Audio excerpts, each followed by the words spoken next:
చాలా కష్టపడ్డామండి ఈ సినిమా కోసం. నాకు కథ చెప్పిన వెంటనే నేను ఇంకా గుర్రము అంటున్నారు, హార్స్ రేసింగ్ అంటున్నారు. నాకు అసలు అర్థం కాల.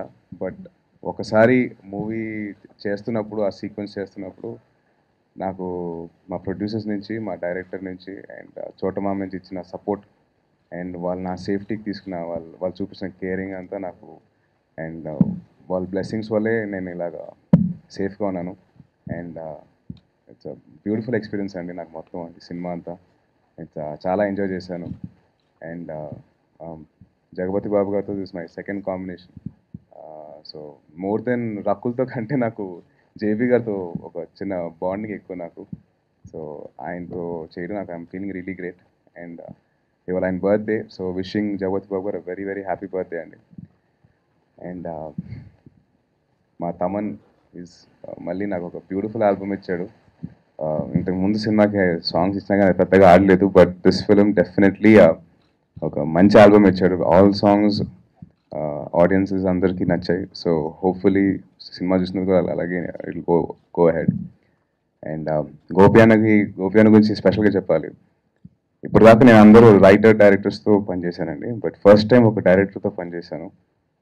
He got the best out of me. అంటే నాలో నుంచి ఎంతవరకు లాగలుగుతాడో, ఎక్కడ కాంప్రమైజ్ అవ్వకుండా నాకు టైం ఇస్తూ, నాకు ఎక్స్ప్లెయిన్ చేస్తూ, ఎక్కడ నేను కంగారు పడతానని చెప్పేసి మళ్ళీ నాకు బేసిక్లీ ఫాస్ట్గా మాట్లాడడం అలవాటు అన్నమాట.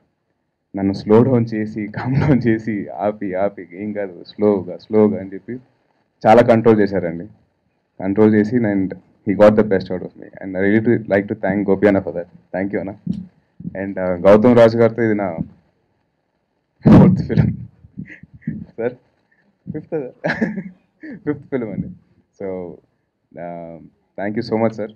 అండ్ మన జర్నీ ఇలాగే సాగాలి. And I really hope that and మా ప్రొడ్యూసర్స్ బుజ్జి గారు, మధు గారు, ఈ సినిమాకి చాలా ఖర్చు అవుతుంది. ఎందుకంటే దాని బ్యాక్డ్రాప్ కొత్తది అండ్ లొకేషన్స్ చాలా ఫ్రెష్గా ఉండాలి, చాలా అన్కాంప్రమైజ్గా తీయాలి.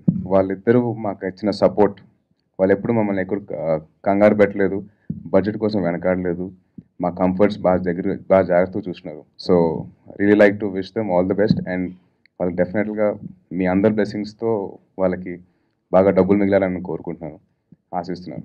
Thank you so much. జై హింద్. వినయ్ గారు మేమందరం ఐస్లాండ్ వెళ్ళినప్పుడు చరణ్ని ఒక బర్గ్స్ లోపలికి తీసుకెళ్ళి షూటింగ్ చేసాం. మేము ఎంతకే బయటికి రాకపోతుంటే వినయ్ సీరియస్ అయిపోతున్నాడు బయట ఉండి. వినయ్ టెన్షన్ ఏంటంటే ప్రమాదకరమైన ప్లేస్, అలాంటి చోటకి తీసుకెళ్లారు, ఏమైందని ఒక టెన్షన్, అంటే రెస్పాన్సిబిలిటీ. అప్పుడు అర్థం కాలే నాకు ఆ రెస్పాన్సిబిలిటీ. ఇప్పుడు తేజు గుర్రం ఎక్కడం, ఢమాలను పడిపోవడం, అది ఎక్కడో తినడం, ఏదో పడిపోవడం.